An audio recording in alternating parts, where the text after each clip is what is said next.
injected with a lethal poison and to keep his heart beating, he must engage in intense physical activity and other stimulating actions until he finds the cure. The film begins from the perspective of our protagonist, Chev, who wakes up to find a DVD where a man named Ricky shows him how he injected him with poison the night before. This was done as retribution for Chev taking care of a Chinese gangster named Don Kim. Ricky tells Chev that he only has 1 hour to live. Furious after receiving the news, Chev runs out of his apartment and gets into his car, driving recklessly. He realizes that this intense activity makes his heart beat harder. Chev calls Dr. Miles, who seems to be receiving a very particular massage from scantily clad women. He leaves a message for the doctor's assistant, saying he'll be dead if the doctor doesn't call him within an hour. We can see that Chev is starting to feel quite ill from the poison, so he speeds up his car even more, noticing again that this really helps him control the effects by suddenly accelerating his heart rate. Taking advantage of this energy, he calls his friend Kalo, who tells him where he was the night before. Chev explains what happened with Ricky Verona and asks Kalo to let him know if he finds out where Ricky is, as Chev wants to take revenge. Chev arrives in Orlando's neighborhood, furiously asking him where Ricky is. Orlando replies that he doesn't know, and his subordinates come to defend him. Chev also finds out that Ricky owes Orlando money from a previous job, so he ends up believing that Orlando doesn't know Ricky's whereabouts. Feeling sick again from the poison, Chev asks for some illicit substances, which don't seem to work at all. Thinking quickly, Chev realizes that he must maintain his adrenaline by starting a fight in the place. He leaves with more energy and along the way receives a call from Ricky, who tells him that he won't be able to find him in time. After that, Chev hears police sirens and officers asking him to stop, which our protagonist refuses to do. During the call with Ricky, he receives another one from the doctor, to whom he describes his symptoms. The doctor confirms that Chev is still alive and advises him to keep constantly moving to counteract the poison. Although he ends up getting into a taxi to escape, the slow driving causes our protagonist to feel sick again.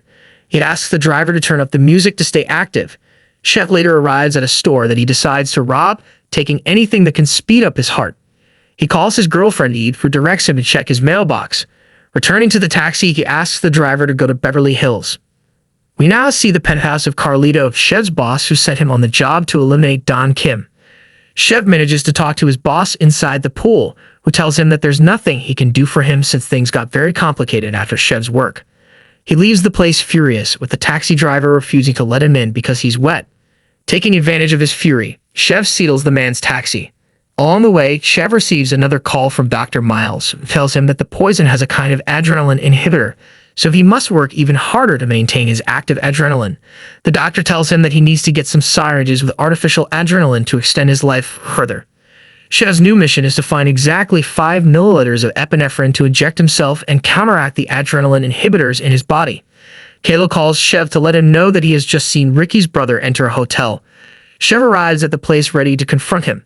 He surprises Ricky's brother with a kitchen knife, cutting his hand and trying to get the information he needs. The situation gets complicated and Kalo helps Chev by distracting Ricky's brother. Chev finally finishes off the assailant and calls Ricky from his brother's cell phone. Ricky gets quite upset when he finds out that his brother is no longer alive and that Chev has a necklace inherited from their grandfather in his possession. Chev tells Ricky that it was his fault that this ended like this and that now he's coming for him. Chev arrives at a hospital looking for epinephrine, which the cashier refuses to give him. A local guy tells him that nasal spray also contains a little of the substance, so he decides to take some and use them simultaneously. The police begin to follow Chev, who ends up entering a patient's room. Getting sick instantly, he hides from the police in the room and takes a road to go unnoticed. However, he's discovered by a police duo who start a chase. Chev takes some doctors and nurses who were transporting a patient hostage, demanding to be given epinephrine. Finally, after much searching, the nurse finds some and gives Chev a shock straight to the heart. He's thrown into an elevator where he applies the complete injection of epinephrine. Within a few seconds, the medicine begins to take effect, and we see our protagonist running at full speed. On the way, Chev receives a new call from the doctor, who realizes that Chev injected the entire syringe. The doctor tells him that he must get it out of his system, or it will kill him in 30 minutes. Chev decides to steal a gun and motorcycle from a nearby police officer. Along the way, we can see how he starts to feel bad, so he decides to stand on top of the motorcycle, ending up crashing and causing an accident. When he gets up, Chev finally receives a call from his girlfriend Eve, to whom he explains what is happening, telling her that he will be with her in a moment. Meanwhile, Ricky receives his brother's severed hand, realizing that Chev now plans to come after him. Chev arrives at Eve's house and tells her that he has to ask her a big favor. While he changes the microwave time as she asked, he takes advantage of a burning stove to increase his adrenaline and reactivate his heart. They both leave the house together, and while Eve is distracted, Chev finishes off the criminals that Ricky sent without her realizing it. He takes Eve to Chinatown, where he tells her the whole truth about what is happening, including the story of what really happened with Don Kim. Chev explains that he spared Don Kim's life and asked him to disappear for 48 hours to escape, as Chev wants to quit his job and keep Eve safe. This provokes Eve's anger and she leaves the place furious, telling him that his story is ridiculous and that if he wanted to break up with her, he should have told her directly. Chev gets sick again, so he asks Eve to have sex with him right there to save his life.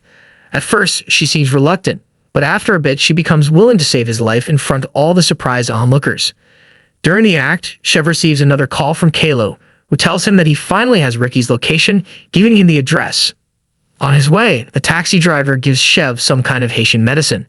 Chev arrives at the address where he's supposed to meet Ricky.